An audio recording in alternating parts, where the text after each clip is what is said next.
السلام علیکم، کیسے ہیں آپ سب؟ امید کرتی ہوں کہ اللہ تعالیٰ کے فضل و کرم سے خیر و عافیت سے ہوں گے۔ ویورز، حضرت نوح علیہ السلام زمین پر پہلے رسول ہیں۔ ابن جبیر کی روایت ہے کہ حضرت نوح علیہ السلام کی قوم کا نام بنو راسب تھا۔ حضرت نوح علیہ السلام کو جس وقت رسالت کے منصب پر فائز کیا گیا، اس وقت آپ علیہ السلام کی عمر کتنی تھی، اس بارے میں مختلف روایات ہیں، لیکن حضرت ابن عباس رضی اللہ عنہ سے منسوب ایک قول سے معلوم ہوتا ہے کہ اس وقت آپ علیہ السلام کی عمر 480 سال تھی۔ ویورز، اگر آپ کو میری ویڈیوز پسند آ رہی ہیں تو لائک کرنا نہ بھولیں اور سبسکرائب کریں اگر ابھی تک آپ نے سبسکرائب نہیں کیا، اور بیل آئیکن کو لازمی پریس کر دیں تاکہ نیکسٹ ویڈیو کی نوٹیفیکیشن آپ کو ملتی رہے۔ حضرت نوح علیہ السلام اور حضرت آدم علیہ السلام کے درمیان 10 قرن یا 10 جنریشن کا فرق ہے۔ یہ تمام قومیں دین توحید پر تھیں، لیکن بعد میں یہ لوگ بت پرستی میں مبتلا ہو گئے۔ حضرت نوح علیہ السلام کو اللہ تعالیٰ نے اس وقت مبعوث فرمایا جب بت پرستی اور توہم پرستی عام تھی اور بنی آدم شرک اور کفر میں مبتلا تھے۔ ود، سوآ، یاغوث، یعوق اور نصر اور ان کے علاوہ بھی ان کے بہت سے بت تھے جن کی یہ پوجا کرتے تھے، مگر یہ 5 ان کے نزدیک بڑی عظمت والے تھے۔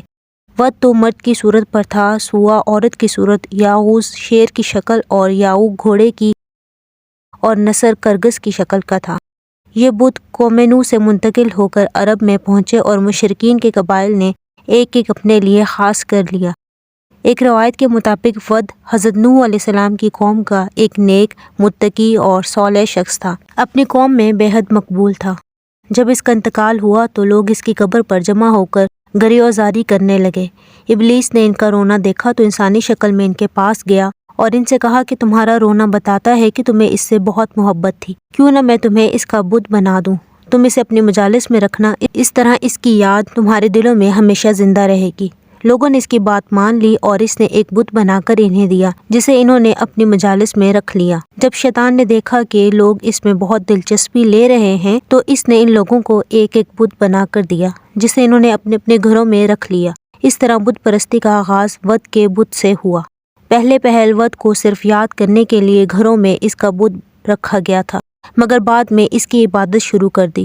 وقت کے ساتھ ساتھ بت پرستی کے طریقے بدلتے گئے۔ حضرت نوح علیہ السلام نے لوگوں کو وحدانیت کی تعلیم دی، انہیں بتایا کہ اللہ ایک ہے اور صرف اللہ ہی عبادت کے لائق ہے، اللہ کے علاوہ کسی اور کی عبادت شرک اور گناہ ہے۔ حضرت نوح علیہ السلام نے مختلف طریقوں سے توحید کی دعوت دی، کبھی رات کی تاریکیوں میں انہیں متوجہ کیا، کبھی دن کی روشنی میں انہیں توجہ دلائی، کبھی نعمتوں کی خوشخبری سنائی اور کبھی اللہ کے غضب سے ڈرایا، لیکن سوائے چند لوگوں کے کوئی ایمان نہیں لایا۔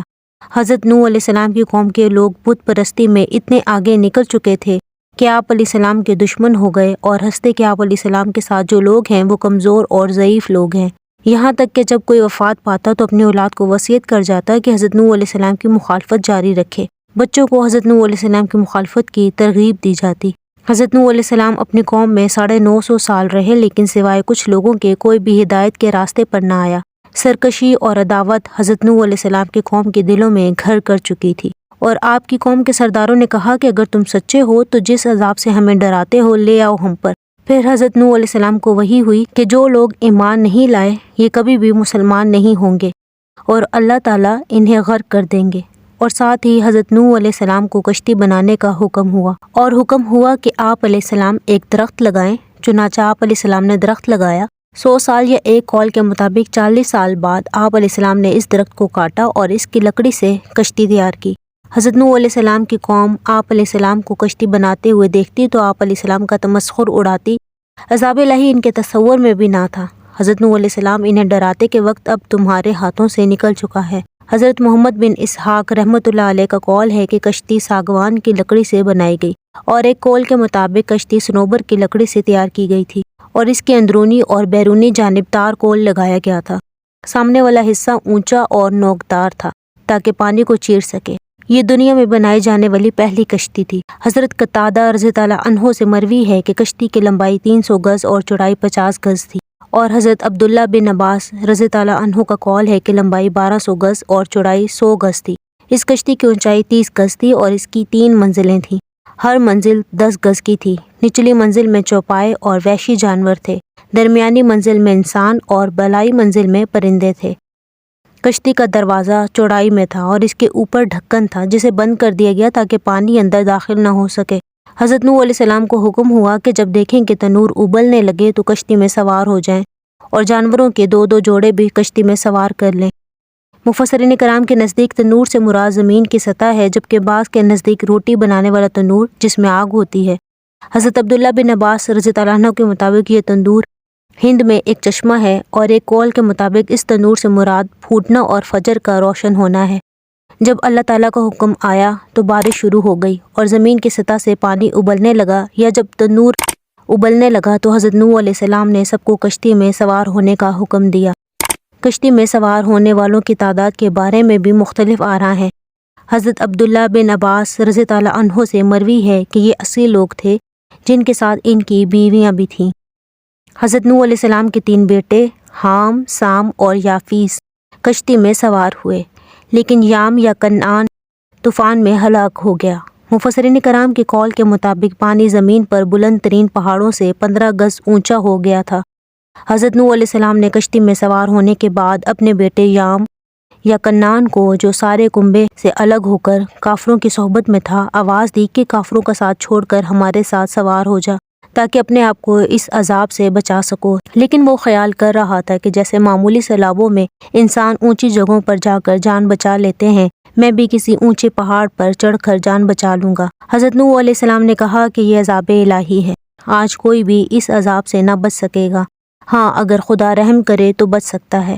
ابھی دونوں کی گفتگو پوری نہ ہوئی تھی کہ پانی کی ایک موج نے درمیان میں حائل ہو کر ہمیشہ کے لیے دونوں کو جدا کر دیا۔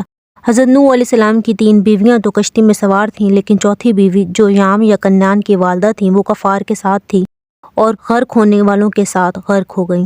ایک مدت تک اس قدر بارش ہوئی کہ گویا کہ آسمان کے دہانے کھل گئے اور زمین کے پردے پھٹ گئے، درخت اور پہاڑ تک چھپ گئے۔ اللہ تعالیٰ نے زمین پر ایسی بارش برسائی جو پہلے نہ برسی تھی، اور نہ قیامت تک دوبارہ ایسی بارش ہوگی، اور زمین کا ایسا کوئی حصہ نہیں تھا جو اس طوفان سے محفوظ رہا ہو۔ پھر اللہ تعالیٰ نے زمین کو حکم دیا کہ اپنا پانی نگل جا، اور بادل کو فرمایا کہ تھم جا، تو پانی خشک ہونا شروع ہو گیا۔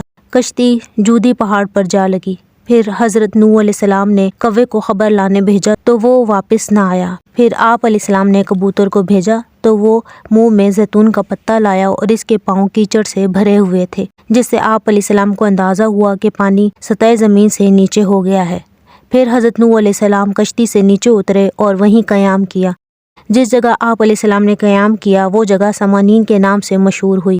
پھر اللہ تعالیٰ نے زمین کو دوبارہ سرسبز اور آباد کر دیا، جو کہ طوفان کی وجہ سے اجڑ گئی تھی، اور آج کے موجودہ دور کے انسان حضرت نوح علیہ السلام کی اولاد سے ہیں، جن کے نام سام، حام اور یافیس تھے۔ حضرت نوح علیہ السلام اللہ تعالیٰ کے شکر گزار بندے تھے، جو ہر کام میں اللہ تعالیٰ کا شکر ادا کرتے رہتے تھے اور ہمیشہ روزہ رکھتے تھے۔ حضرت نوح علیہ السلام کی وفات کا وقت قریب آیا تو انہوں نے اپنے بیٹے کو وصیت کی کہ میں تمہیں 2 کاموں کے کرنے کی وصیت کرتا ہوں اور 2 کاموں سے روکتا ہوں۔ ایک تو میں تمہیں لا الہ الا اللہ کے کہنے کا حکم دیتا ہوں، کیونکہ اگر یہ کلمہ ایک پلڑے میں رکھا جائے اور تمام آسمان و زمین کو دوسرے پلڑے میں رکھ دیا جائے تو کلمے والا پلڑا جھک جائے گا، اور اگر تمام آسمان و زمین کا ایک گھیرا ہو جائے تو بھی یہ کلمہ اس گھیرے کو توڑ کر اللہ تعالیٰ تک پہنچ کر رہے گا۔ دوسری چیز جس کا حکم دیتا ہوں وہ سبحان اللہ العظیم و بحمدہ ہی کا پڑھنا ہے، کیونکہ یہ تمام مخلوق کی عبادت ہے اور اسی کی برکت سے مخلوقات کو روزی دی جاتی ہے۔ اور میں تم کو 2 باتوں سے روکتا ہوں، شرک سے اور تکبر سے، کیونکہ یہ دونوں برائیاں بندے کو اللہ تعالیٰ سے دور کر دیتی ہیں۔ ابن جریر اور دیگر تابعین کی روایت ہے کہ حضرت نوح علیہ السلام کی قبر مبارک مسجد حرام کے اندر واقع ہے۔ اللہ تعالیٰ سے دعا ہے کہ اللہ ہمیں صراط مستقیم پر چلائے اور اپنے نیک بندوں میں شامل کرے، آمین۔ اپنا خیال رکھیے گا، اللہ حافظ۔